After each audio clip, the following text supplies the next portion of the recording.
Hey, bienvenue à toi si tu débarques ici et que tu tombes sur cette vidéo. Donc là, tu dois te demander qu'est-ce que c'est que ça. En fait, voilà, j'ai décidé de répartir ça comme ça parce que c'était plus facile de tout grouper. Donc en gros, ces petites choses sont les... Peut-être que ça serait bien d'expliquer le contenu de cette vidéo-ci. Oui, mes os craquent, je suis déjà une vieille. Donc en gros là j'ai décidé de faire une toute petite vidéo assez sommaire sur les quelques précautions d'usage, je vais dire ça comme ça, pour pouvoir bosser avec un minimum de sécurité. Donc évidemment on peut pas prévoir ce qui n'est pas prévisible, enfin j'ai pas très bien fait une belle tournure de phrase là, mais t'as compris ce que je voulais dire. Donc on peut pas prévoir les accidents et malheureusement il y en a de temps en temps. Mais voilà, pour mon cas, je te rassure, j'ai pas eu des trucs de fou qui me sont arrivés. Et je pense que pour beaucoup voilà, d'artisans et de bijoutiers, c'est la même chose. Donc ça, c'est vraiment les choses que j'estime être de base pour pouvoir avoir dans son atelier ou avoir chez soi en tout cas, ou là où on bosse, au cas où quelque chose se produise et pour justement prévenir des problèmes potentiels. Donc je vais commencer pas forcément par ordre de nécessité, mais plutôt par ordre dans lesquels je les ai mis du coup. Donc cette chose, c'est en fait du ruban. Donc je sais pas comment faire pour te mettre un zoom parce que la qualité est pas terrible. Mais voilà, je sais pas si on le voit bien, mais en fait ceci, c'est un peu la texture et les propriétés qu'on pourrait donner au sparadrap qu'on trouve en pharmacie quand on se foule, voilà, quand on se foule la main ou n'importe quoi. On a souvent des bandes qui vont avec dans une matière élastique, voilà, qui colle à mort. Bah, c'est un peu le même principe, sauf que ça fonctionne pas selon les mêmes propriétés parce que ça c'est pour les doigts en fait. C'est-à-dire que si tu te les enroules autour des doigts, moi je suis droitière, donc au final j'utilise ça pour ma main gauche plutôt du coup. Je vais essayer de zoomer, voilà. Et je les mets sur le pouce, l'index et le majeur en fait, parce que c'est avec ça enfin c'est ces doigts que j'utilise le plus pour prendre le métal et pour le tenir quand je lime ou quand je polis, et c'est ces doigts qui prennent le plus au final. Donc ça c'est un truc que j'ai découvert assez récemment et que je regrette, donc je regrette absolument pas l'achat. Pareil, trouvable sur une boutique en ligne d'outillage de bijouterie. Je me souviens plus exactement le nom que ça, je crois que ça s'appelait Bande Verte. C'est assez facilement trouvable, ça coûte 2 euros je crois, et franchement il y a de quoi faire et c'est hyper pratique. Donc voilà, pour éviter les désagréments au niveau des doigts, et puis surtout voilà, moi j'aime bien quand même garder les doigts un minimum nickel, et ça me permet de le faire maintenant alors qu'avant j'avais tout le temps les doigts éclatés. Donc voilà, ça c'est un petit détail que je recommande vivement pour même pour que ce soit pour les débutants ou les confirmés. Les gens qui font ça depuis longtemps et qui connaissent peut-être pas, c'est vraiment pratique. La deuxième chose qui s'avère être un peu plus nécessaire, un peu plus primordial, c'est le masque. Alors moi j'ai pris, je suis allée dans mon magasin de bricolage, de droguerie. C'est clairement le premier prix et c'est clairement pas le top du top. Mais pour commencer, ça s'achète généralement, ça se vend par lot de 4 ou 5. Et c'est très efficace et on est bien content d'avoir ça, ça rend bien service.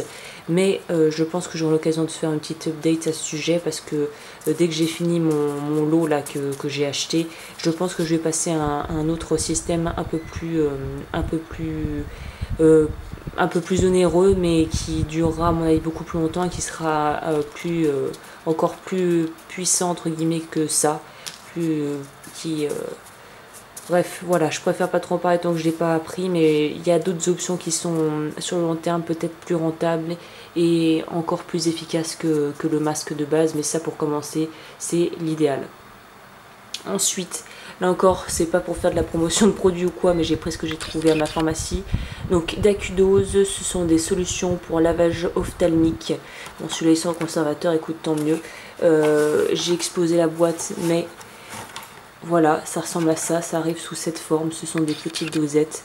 Bon, une dose, c'est déjà 3 fois trop, mais ça je garde juste parce que parfois j'aime bien me rincer les yeux après avoir fait énormément de polissage et que je ressemble à un lapin qui a la myxomatose. J'aime bien de temps en temps mettre des gouttes, mais c'est surtout à prévoir Ça, les doses comme ça pour laver les yeux, surtout s'il y a un accident en fait. Si tu te prends un éclat dans l'œil, un projectile dans l'œil ou quoi que ce soit, hop, foutre de l'eau et mettre voilà, nettoyer ses yeux avec ça. Je pense que c'est une très bonne alternative et un truc à avoir sous la main qui coûte pas bien cher et qui peut vraiment aider en cas de problème.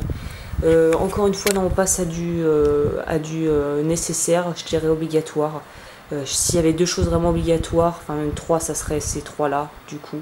Le masque, ça j'en parlerai très brièvement parce que je pense que tu vois ce que c'est. Et les lunettes. Les lunettes, alors moi pendant longtemps j'ai essayé de me la jouer un peu stylish parce que je voulais un truc pas trop moche. J'avais pas trop envie de ressembler à Inspecteur Gadget, mais finalement je suis revenue sur du plus basique, peut-être plus moche, mais très efficace. Donc les lunettes, bon bah c'est un peu ce que tu auras sous la main, mais ce qui sont bien avec ces lunettes là, c'est que déjà elles sont réglables, je sais pas si on peut voir, mais elles sont réglables au niveau de la longueur, au niveau de l'inclination aussi, on peut baisser et monter la branche de la lunette. Donc c'est assez bien pour pouvoir vraiment l'adapter à la morphologie, à sa morphologie, à la morphologie de sa tête. Le fait qu'il y ait des petits bouts, ça permet qu'elle tienne bien en place.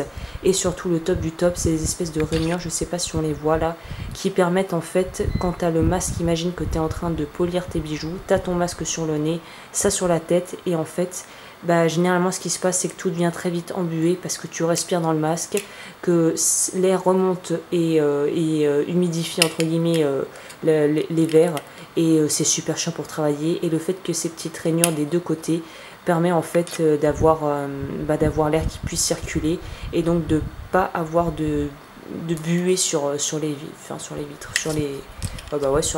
vitres quoi.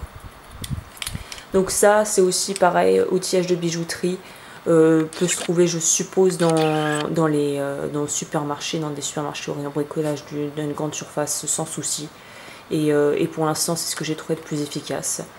Et je terminerai avec ça, donc je pense que j'ai pas besoin de te faire un dessin.